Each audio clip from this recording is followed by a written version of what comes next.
My daughter is seriously injured and in critical condition. I suddenly received a call from my son. I was on an overseas trip, but upon learning about my granddaughter's emergency, I immediately returned home. However, it was already too late, and I didn't make it in time.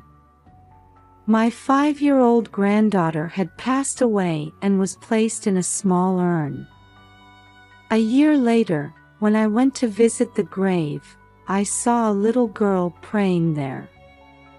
To my surprise, it was my granddaughter who was supposed to have died. She saw me and happily ran towards me. While doubting my eyes, I hugged her tightly. Then, I heard the terrifying truth I had been unaware of all this time, and the flames of revenge were ignited within me. I'm Lily, 63 years old. My husband has already passed away, and I live alone. My 40-year-old son and his wife have a 4-year-old girl and a 3-year-old boy, and they lived about a 3-hour drive from my house.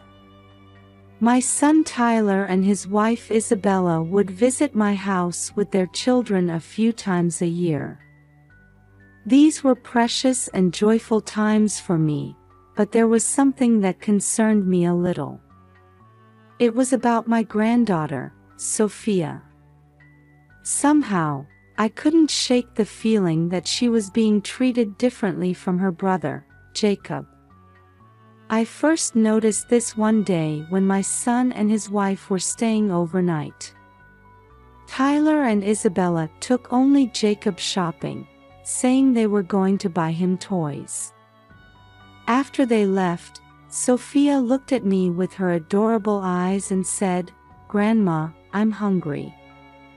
"Oh, I'm sorry I didn't notice. I'll make something for you right away." I grabbed a frying pan and made her some pancakes, which she had previously said were delicious. When I put them on a plate and added butter and syrup, Sophia beamed with a big smile. "Wow! It smells so good. Be careful not to burn yourself, sweetie." "Okay. Thank you, Grandma." As I cut the pancakes into bite-sized pieces for her, Sophia's eyes sparkled as she stuffed her mouth full. Watching her, I felt a sense of healing. Sophia said, "It's so fluffy and delicious," while gulping down her milk. Just then, I heard the front door open and heavy footsteps echoing. "Sophia, why are you the only one eating? Give that to Jacob.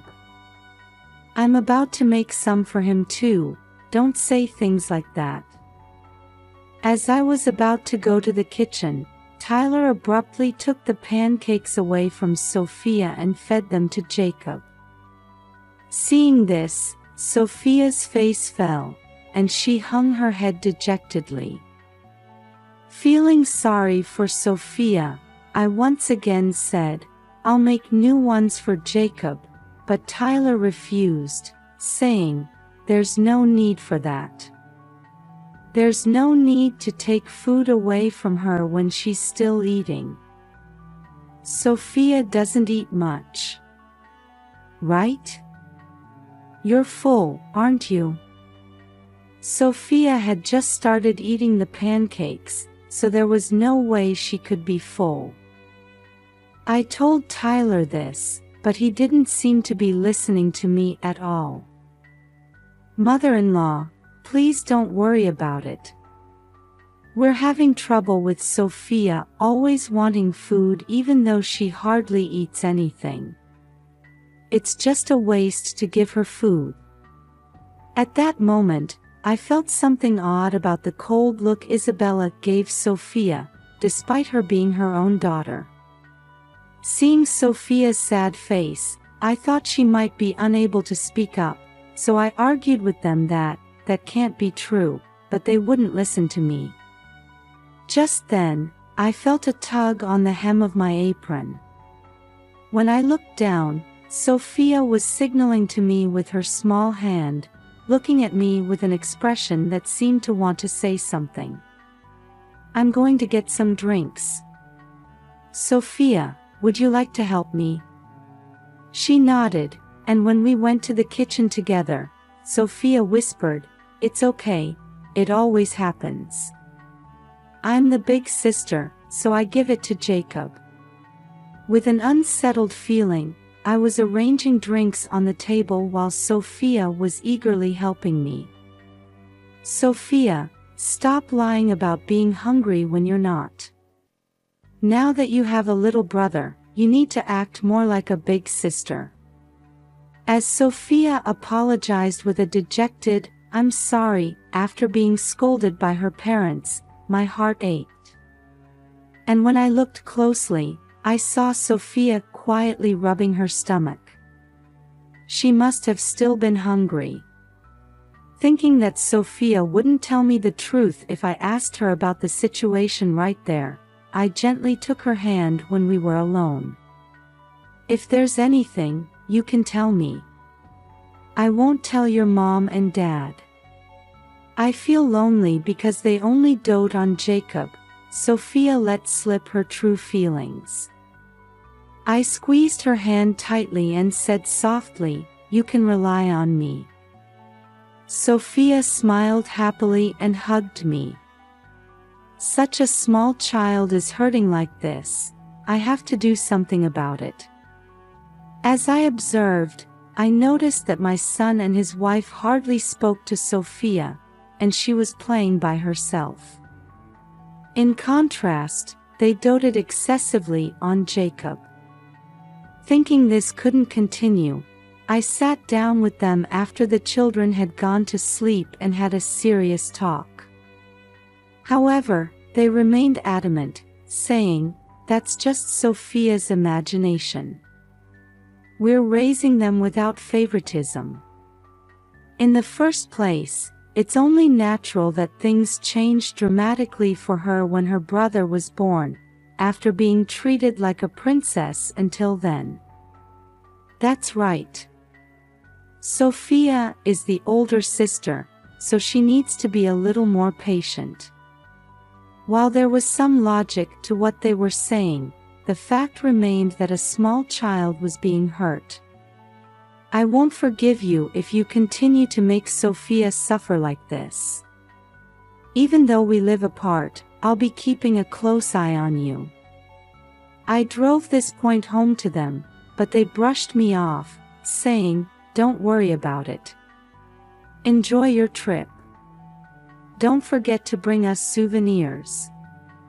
The next day, they quickly packed up and left after breakfast. "I need to do something about this, I'm worried."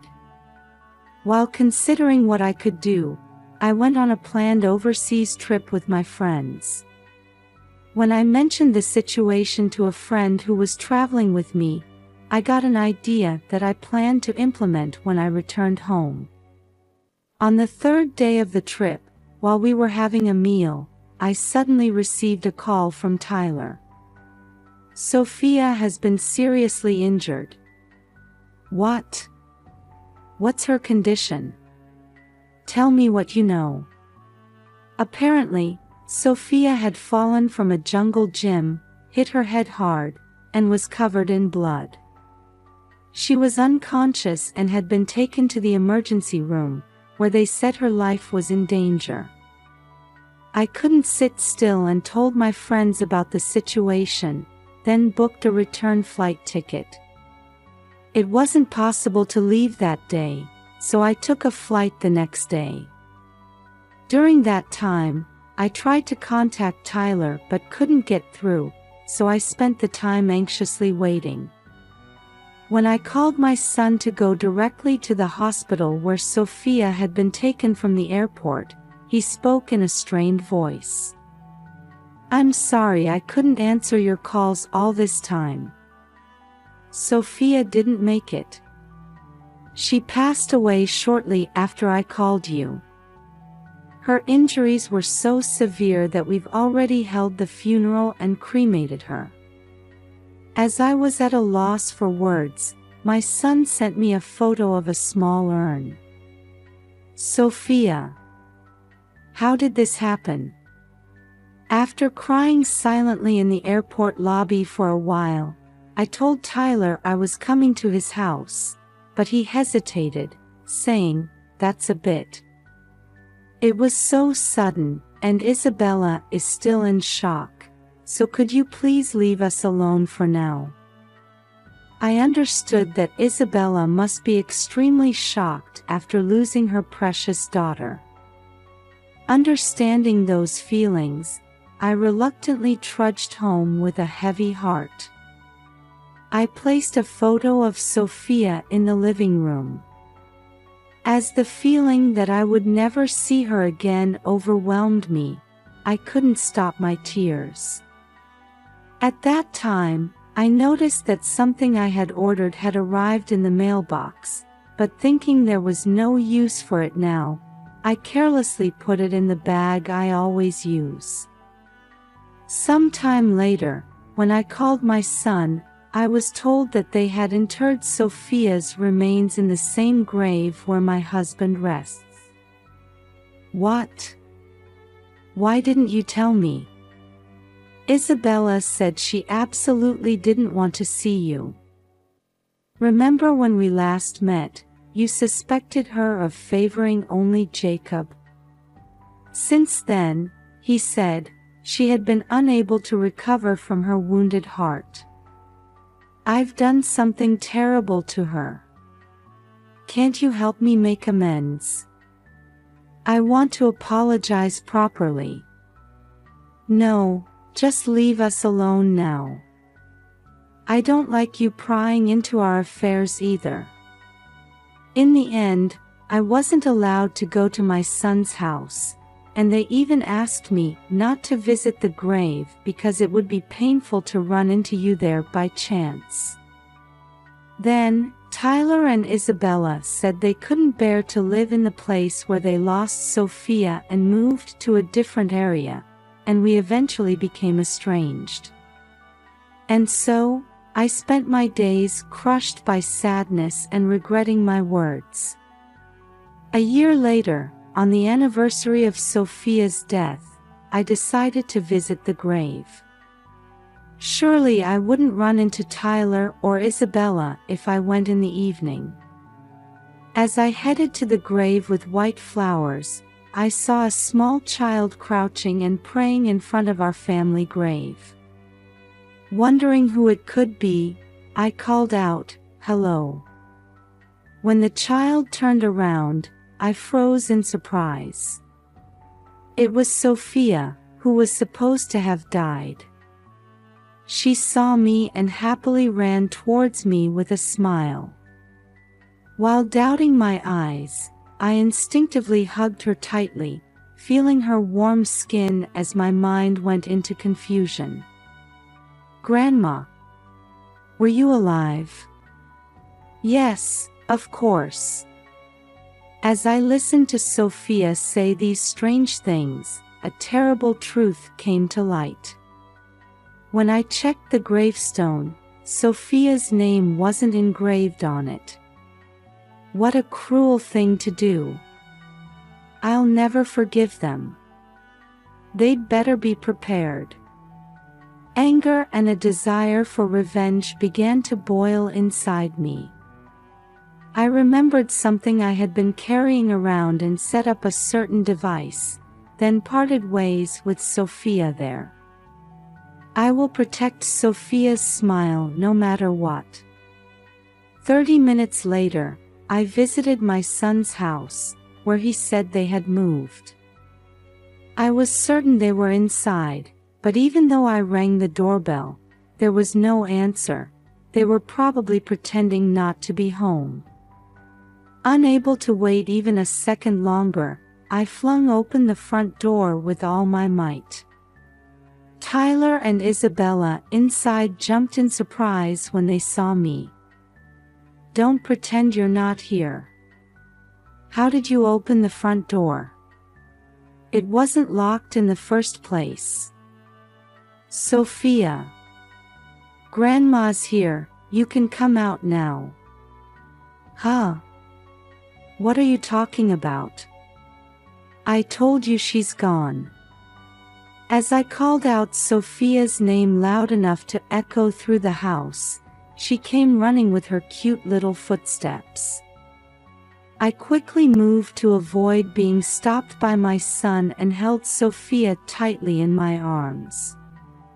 Seeing this, my son and his wife opened their eyes wide, seemingly unable to speak. I looked at them coldly with a stern face. I thought Sophia had passed away exactly a year ago, so why is she here? Realizing they couldn't cover it up anymore, Tyler made an unbelievable statement. We pretended Sophia had left this world because it was troublesome to have you interfering with how we raise our children. You two are the worst. It's your fault. We were raising Sophia with love, but you accused us of only doting on Jacob. That's right. It was so painful to be suspected like that for no reason. You're really inconsiderate, barging into someone's house like this. At first, the two of them were taken aback, but gradually they began to strongly accuse me. I couldn't back down now, so I showed them the photo I had taken at the grave. It showed Sophia in tattered clothes, emaciated, and covered in bruises. Those clothes are the same ones Sophia is wearing now. Don't you even change her clothes when they get dirty? Sophia runs around outside, so her clothes get torn quickly. Besides, she doesn't eat much, and those bruises are from when she falls on her own. I couldn't believe it was just from falling, given the odd locations of the bruises. Realizing this was going nowhere, I played an audio recording for them. In it, you could hear my son and his wife berating Sophia. Sophia, you're a nuisance. If you hadn't been looking out the window, this wouldn't have happened. It makes me sick. This is bad enough, but you even plan to send her to the next world. I can't believe you're my son, you two are so cruel. How did you record our conversation? They seemed surprised by the clear audio quality. So I explained that I had hidden a listening device in the pouch Sophia was carrying. Moreover, I had asked Sophia to deliberately leave that pouch in the living room. Actually, when I went on a trip with my friends a year ago, they taught me this method.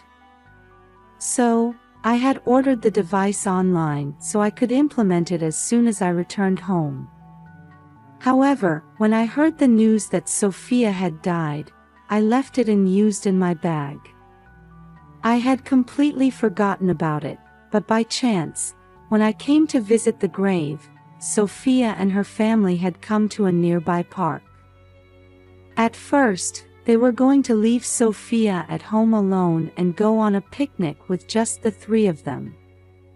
But when they got into the car, a neighbor happened to pass by and said, "It's nice to go out as a family. But is she staying home alone?" pointing at Sophia, who was peeking out the window. So they had no choice but to bring Sophia along. However, as usual, only Jacob received attention, while Sophia was left alone. Sophia had been playing by herself for a while, but as she explored here and there, she ended up at the grave she had visited before. The clever Sophia remembered this place and was praying there. "So you met at that grave?" "Yes. That's when I planted the listening device and followed you here." "Don't play dirty tricks. Oh my, is that something someone who pretended to send Sophia to the next world and even taught this child that I had passed away can say? My son and his wife had taught Sophia that Grandma has died, so that she and I wouldn't meet. What kind of people are they? Perhaps they didn't expect to be found out to this extent, but they seemed unable to say a word as I hit a sore spot. They looked awkward for a moment, but soon they seemed to remember something and approached me. How dare you eavesdrop on other people's conversations? We'll sue you. Go ahead if you want. But just eavesdropping alone isn't punishable by law. Besides, I did it to protect my precious granddaughter, so there's no problem. When I refuted them confidently, Isabella, who had been silent until then, approached Sophia. Sophia, thinking she might do something to her, shrank back and started trembling. I can tell how you usually treat her just by looking at her reaction. Stop making false accusations. I'm really going to call the police. Go ahead. Call them right now. But it won't be me who gets arrested, it'll be you too. As I hugged Sophia tightly and glared at them, they suddenly turned pale. When I pressed them about why they had done such a terrible thing, Tyler reluctantly opened his mouth. Girls are useless, aren't they? They'll just get married and go to someone else's family, while boys can become heirs. If that's such a ridiculous reason, what are those documents on the table? My son tried to hide them with a startled look, but I quickly snatched them away before he could. Looking inside, I found an insurance policy for children, with marks next to the amounts payable in case of death or severe aftereffects. They had even been aiming for Sophia's life insurance money. This is just in case of an emergency. Before I came into this house, you were planning to send Sophia to the next world, weren't you? Actually, there was more to this story. They were laughing and talking about how even if they failed, they would still get money if Sophia became disabled. I can't leave these children with you. Who knows what you might do? Isabella, did you call the police? If not, I'll contact them. Wait, please. Mom, calm down. If we get involved with the police, it's Sophia and Jacob who will suffer. Is that what you want?